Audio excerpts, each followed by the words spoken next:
प्रदेश के एक छोटे से गांव रामपुर नमक में एक गरीब लेकिन ईमानदार किसान रहता था जिसका नाम था हरिया। हरिया दिन रात मेहनत करता था, लेकिन फिर भी 2 वक्त की रोटी बड़ी मुश्किल से जुटा पाता था। उसके पास एक छोटी सी झोपड़ी थी, कुछ सूखी जमीन और एक बूढ़ा बैल जो अब हल नहीं खींच पाता था। गांव वाले उसे बहुत पसंद करते थे क्योंकि वो मेहनती न रहा था। तभी रास्ते में उसे एक बूढ़ी औरत मिली। औरत भूखी प्यासी लग रही थी। हरिया ने अपने पास जो भी थोड़ा बहुत खाना था वो उसे दे दिया। बूढ़ी औरत मुस्कुराई और बोली, बेटा, तूने आज जो दया दिखाई है उसका फल तुझे जरूर मिलेगा।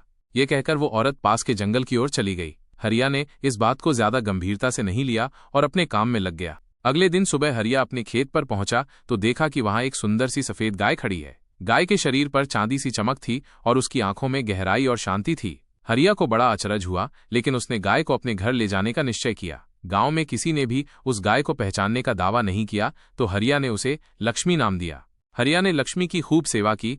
एक दिन हरिया ने देखा कि लक्ष्मी बिना चारा खाए भी दूध दे रही है। वह चौंक गया और जब उसने उस दूध को बेचने की कोशिश की तो देखा कि वो दूध बाकी गायों के दूध से अलग था, गाढ़ा, मीठा और चमकता हुआ। गांव के लोग उस दूध को पीकर खुद को ऊर्जावान और स्वस्थ महसूस करने लगे। जल्दी ही लक्ष्मी के दूध की मांग चारों ओर फैल गई। हरिया अब रोज लक्ष्मी का दूध निकालता और गांव के हाट में बेचता। धीरे धीरे उसकी गरीबी दूर होने लगी। उसने अपनी झोपड़ी को पक्के मकान में बदल दिया, खेतों में अच्छी खेती शुरू की और गांव के अन्य गरीब लोगों की भी मदद करने लगा। एक रात हरिया ने सपना देखा। सपने में वही बूढ़ी औरत आई और बोली, हरिया, ये गाय साधारण नहीं है, ये एक देवी का अवतार है जो तुम्हारी दया और सच्चाई से प्रसन्न होकर तुम्हें वरदान के रूप में मिली है। लेकिन याद रखना, इसका उपयोग सिर्फ भलाई के लिए करना। लालच किया तो सब कुछ खो दोगे।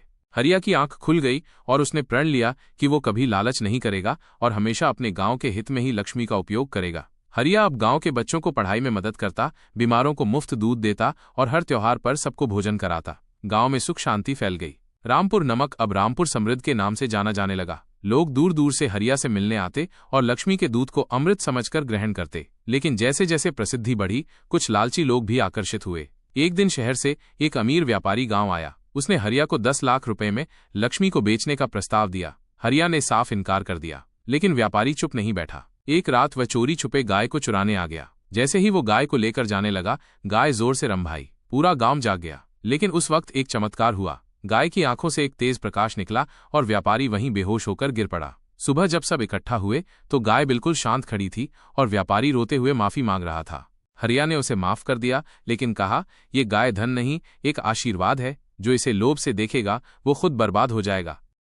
समय के साथ हरिया बूढ़ा होने लगा। उसने गांव के एक अनाथ बालक को गोद लिया और उसे लक्ष्मी की सेवा सिखाई। जब हरिया की मृत्यु हुई तो गांव ने उसे एक मंदिर के पास समाधि दी और गाय लक्ष्मी की मूर्ति भी वहां स्थापित की गई। वो जगह अब लक्ष्मी धाम कहलाती है और लोग वहां आकर आशीर्वाद लेते हैं। गांव वालों का मानना है कि आज भी लक्ष्मी कभी कभी वहां आती है और किसी न किसी रूप में भलाई करने वालों की मदद करती है।